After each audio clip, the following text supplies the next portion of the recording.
Next topic is microbes as biocontrol agent.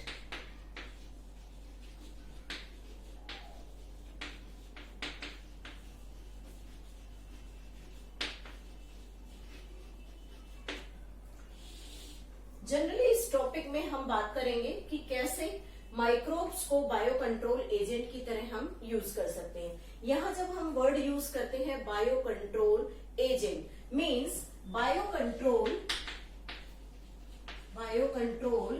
Is a method of controlling paste and insects biological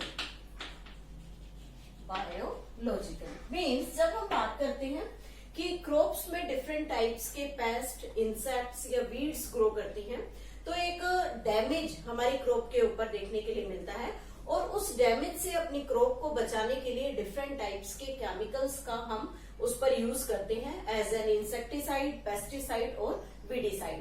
लेकिन ये chemicals एक तरह से तो हमारी क्रॉप को सेफ रखते हैं by the effect of the pest, insects and weeds, but इनका एक नेगेटिव इम्पैक्ट हमारे एनवायरमेंट पर, हमारे बॉडी हेल्थ पर, उसके अलावा जो नॉन टारगेटेड एनिमल्स हैं उन सभी के ऊपर इसका एक नेगेटिव इम्पैक्ट देखा जाता है। तो ये जो कंडीशन है किसी भी केमिकल को यूज करने की, इस केमिकल से प्लांट्स तो हमारे ग्रो कर गए, हमने उस पे पेस्ट इंसेक्ट्स को किल कर दिया, लेकिन उसका कुछ कंटेंट जो होता है वो बायोमैग्निफिकेशन की हेल्प से प्लांट की बॉडी में रेजिस्टेंट रहता है, उसके अंदर ग्रो करना स्टार्ट कर देता है और धीरे धीरे वो जो केमिकल्स हैं वो फूड चेन की हेल्प से एक लेवल से दूसरे लेवल के अंदर इंक्रीज होते हैं और ultimately they cause the great damage in the human beings and the animals. तो हमें यहाँ क्या करना है, हम यहाँ इस टॉपिक को डिस्कस क्यों कर रहे हैं, ताकि हम इन केमिकल्स का यूज बंद करें और ऑर्गेनिक फार्मिंग को इम्प्रूव किया जा सके। तो सबसे पहले यहाँ बात करते हैं कन्वेंशनल फार्मिंग के बारे में। कन्वेंशनल फार्मिंग एक नॉर्मल फार्मिंग मेथड है जो जनरली फार्मर्स यूज करते हैं and they use increased amount of chemicals को वो यूज करते हैं और वो केमिकल्स इंसेक्टिसाइड्स हो सकती हैं, पेस्टिसाइड हो सकता है, इवन वीडिसाइड्स भी यूज किए जाते हैं ताकि हमारी क्रॉप प्रॉपर ग्रोथ दे सके। लेकिन इन तीनों का नेगेटिव इम्पैक्ट एनवायरनमेंट पर है। They are harmful chemicals, harmful and toxic chemicals. Second we can say they cause environmental pollution. और बेसिकली जब हम एनवायरमेंट पोल्यूशन की बात करते हैं तो जनरली टू टाइप्स का पोल्यूशन देखने के लिए मिलता है, सॉइल और ग्राउंड वाटर पोल्यूशन। और ultimately they effect the health of human beings,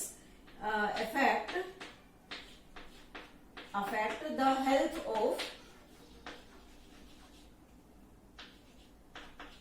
of human being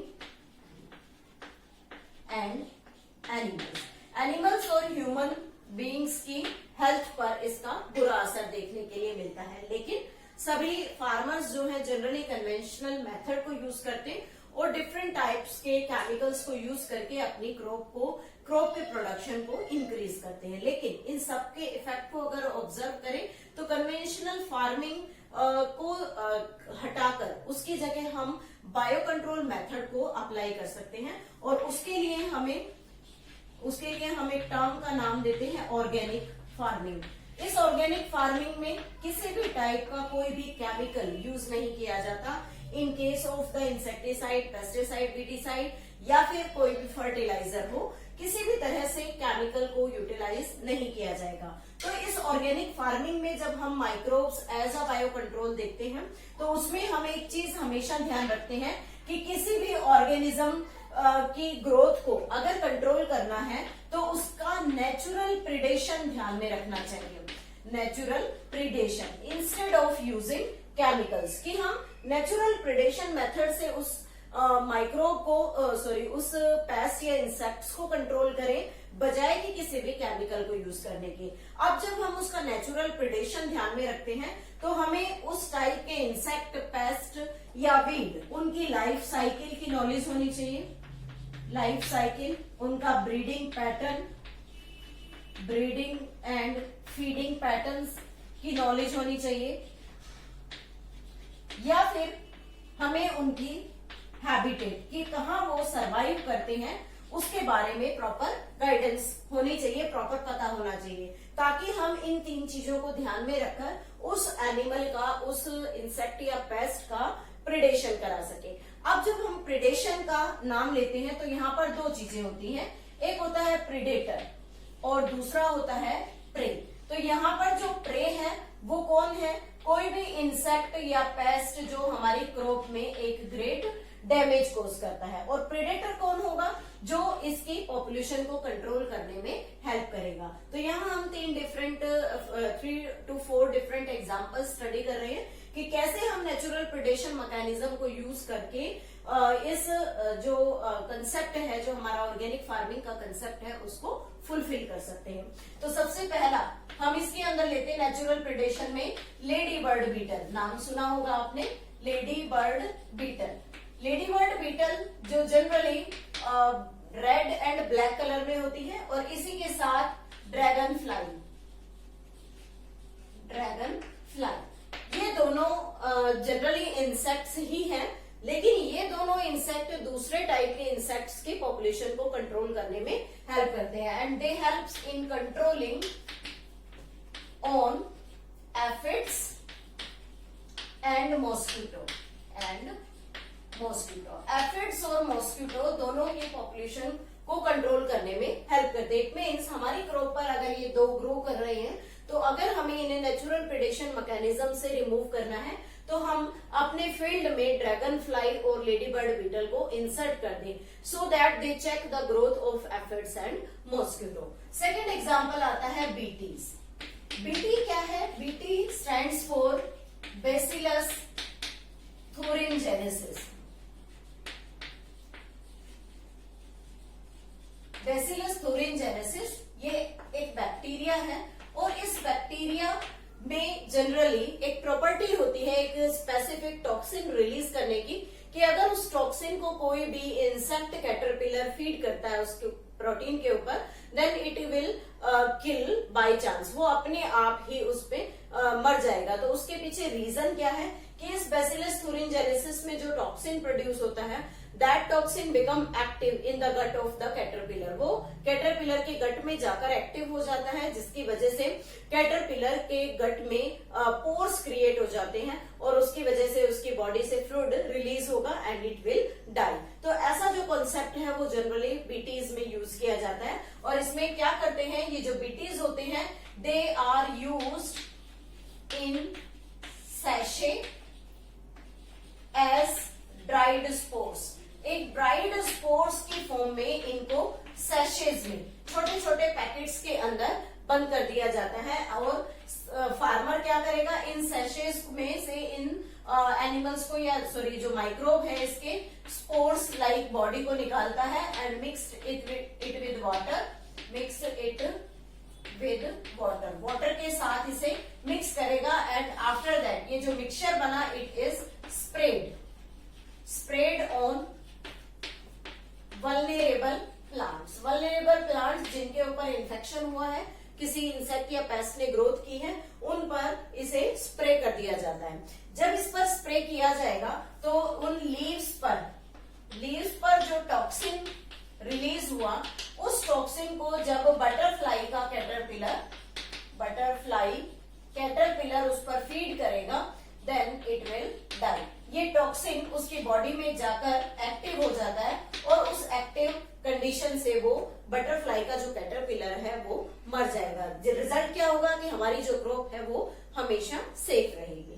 third type of concept in the bio control agent is trichoderma. Trichoderma generally एक fungus है। जनरली हम बात करते हैं कि फंगस हार्मफुल होती है, लेकिन यहाँ जो फंगस है that is useful. This trichoderma fungus is free living fungus, free living fungus, and this free living fungus generally found in root ecosystem, root ecosystem।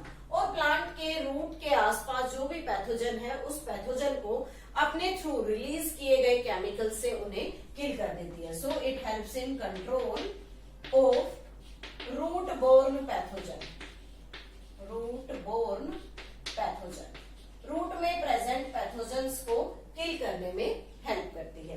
Fourth type आता है यहाँ पर baculovirus, baculovirus. Baculovirus जैसे कि नाम से पता लग रहा है, it is a type of virus. It belongs to a genus nucleo polyhedro virus.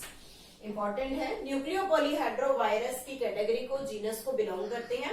And they are excellent candidate, excellent candidate for species specific, for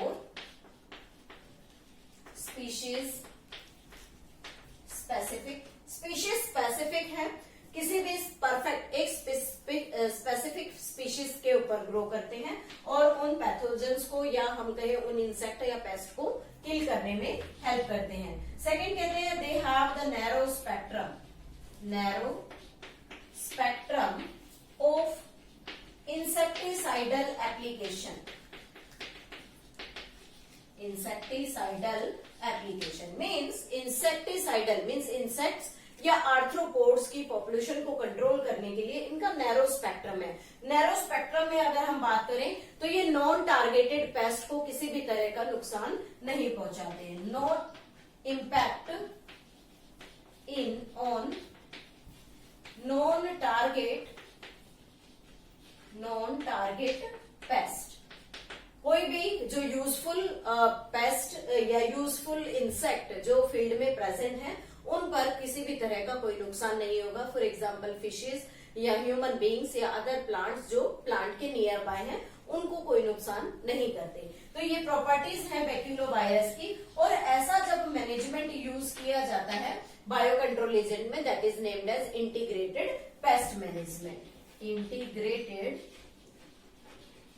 paste management. This is all about the different types of biocontrol processes कि how we can control the growth of pest, insects as well as weeds by using some biological agents as the fungus, bacteria, virus or any type of insect.